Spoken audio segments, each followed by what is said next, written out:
لله رب العالمين، وأفضل الصلاة وأتم التسليم على سيدنا محمد وعلى آله وصحبه أجمعين. أما بعد، حديثنا هذا اليوم عن شهيدة العشق الإلهي رابعة العدوية، أو الملقب برابعة القيسية أم عمرو.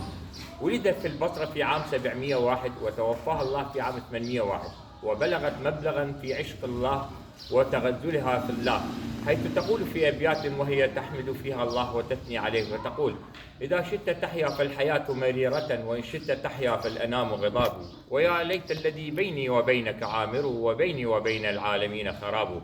إن صح منك الود فالكل هين، وكل الذي فوق التراب تراب. وكانت للفضل بن الربيع فضلا عظيما في توبة رابعة العدوية، حيث كانت جارية وتعشق الخمر والنساء والجواري، حتى تاب الله عليها فأصبحت شهيدة العشق الإلهي. وذات مرة دخل سارق إلى صومعتها فراد أن يسرقها، وقالت له: لي شرط عليك، أن تغتسل وتصلي إلى الله وخذ مني ما تشاء.